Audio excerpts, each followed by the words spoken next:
Is there anything I want to tell the people? Before I even get into the questions. About myself? Yes, about yourself, one, and second, about your business. Okay, well, I'm Natasha Green. I'm CEO and jewelry designer for DTT by L.Green. I'm a premier jewelry company based here in the Washington, D.C. area. I have handcrafted and unique jewelry pieces for women and men. Okay. I offer necklaces, bracelets, earrings, and a whole array of jewelry for the family. I personally custom make all of my pieces, and I love what I do. The event that made me say I want to start my business was actually kind of really not an event or what people may call an event. It was an occurrence. On a Friday night, I went to a female shopping event. I purchased some jewelry, and once I got home, I just examined the jewelry a little bit, and I was like, I can't believe I just paid this amount of money for this piece of jewelry. I could have done that myself. So I went on my journey and just said, I can do this. I'm gonna try to do this. Tasha went and bought some jewelry from someplace, and she came. She was looking at it. She inspected the jewelry and said, I could do that. And so she decided she wanted to make some jewelry. So unbeknownst to me, we went out for a regular Saturday morning visit. I think we went out to eat or something. And then she's like, oh, let's stop by Michael's. And then I didn't know she was going in there to try to start a business. Was the furthest thing from my mind. And I don't necessarily know if it was a thing on her mind at the time, but I knew she wanted to start making some jewelry. Me and my family, we went to a local craft store. We found some beads. We got all type of stuff. I really didn't know what I was supposed to be getting because I had done no pre-research. I just said I could figure this out. So we went into Michael's. It was hot. They had their heat on. I mean, it was one of those change of the seasons, and you know, it was one. I think it was October, if I'm not mistaken. And it was one of those Octobers where actually the weather was warmer than normal. People had already turned on their heat, so it was warm outside, hot in that store, and we was going around the store. She was just looking at pieces, and then I guess at that point, you know, she was looking at jewelry and decided she was going to make some jewelry of her own. Picked up some items. I went in, I made a piece of jewelry, and I put it on Facebook just to say, hey, look what I'm doing for the evening. And someone said, can I buy it? And that was kind of the event that made me say, hey, I could do this, because somebody wanted to buy something that I was just trying. And I made another piece and put it up there. Somebody else said, can I buy it? So that was kind of the occurrence where I was like, wait a minute, I might be on something. People really want to buy my stuff. On my journey, yes, I was blessed to have won a year's worth of unlimited jewelry making classes at a local bead shop here.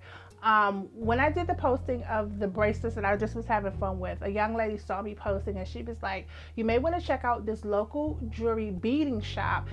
They have some amazing pieces that you would probably like if you're going to start making jewelry. Went in there, it happened to be the weekend of their anniversary sale. So purchased some pieces. The lady asked me to sign up for their raffle just so she could meet her quota. So I signed up for the raffle and I ended up winning the grand prize, which was a year's worth of unlimited jewelry making classes. And in doing that, I was able to go for a whole year and take a wider range of classes. They had about 5 to 6 classes per day, and I was able to do that for an entire year. So I took advantage of that free opportunity and just got trained on different techniques of jewelry, different styles of jewelry, and from the beginning to advanced levels. I mean, I was pretty happy for her because I felt as though she was venturing off from her everyday 9 to 5, and she wanted to do something that she loved. And over the years, she's grown to love it. I think it's like 5 years now. She's been at it 4 or 5 years, so I think it's been really good. And I was really happy for her to venture off and start off a new adventure and, like, you know, just learn new things about herself, and et cetera, et cetera. Oh man, it's phenomenal. She has taken an idea and just turned it into something that is just unbelievable. You know, so it's hard to pick one word to describe it, but she has taken an idea and turned it into reality, and I'm very proud of her. I always love the kiddies. I've always loved children. I've volunteered throughout the years. Like I've done math tutoring with, since I had an engineering background. I think getting our youth early and just instilling positivity in them, showing that someone cares about them, showing that somebody is willing to put time and attention, and extra time and attention into them was very important to me. Why not teach something that she's still learning? I initially got the opportunity to come into being a jury facilitator for DC Park and Rec through a client. I had made some jury for a particular client, and she worked at the headquarters where they ran the summer program. And the summer program leader happened to see her jewelry. It was like, those are really nice pieces. Where did you get them from? And she said, my friend made them. And he just said, those are really nice. We need a jewelry design teacher. Do you think she would be interested in teaching?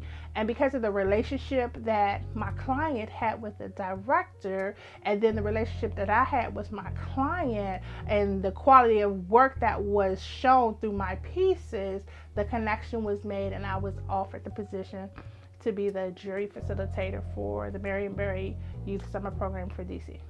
Oh my goodness, I see it in I used to say boutiques, but I honestly really see it in major department stores. In 5 years, I see DTT by L.Green in Neiman Marcus, Bloomingdale's, Nordstrom. I see me being on a national level, being able to offer videos on how to make jewelry, how to start a successful entrepreneurial program. And in the next 5 years, I also see me having a nonprofit organization where I'm able to go into foster care homes, team with youth organizations, and also lower income families to be able to offer them free jewelry making classes so they can use jewelry making as a rehabilitation effort, and also jewelry making as a wellness. Making jewelry is kind of like doing yoga. It takes your mind away of the everyday hustles or bustles of life. It calms down the spirit and allows you to concentrate on what you're doing, just making the jewelry. That helps people to calm nerves and just be able to live life more feelingly. So that's really my short. In 5 years, I would like to have that program up and running, and to also be able to take this program into like the veterans, to help military people with PTSD through jewelry making. So that's what I see myself in 5 years. Nonprofit, helping youth and with rehabilitation, helping the veterans with PTSD, and also in retail stores across the country.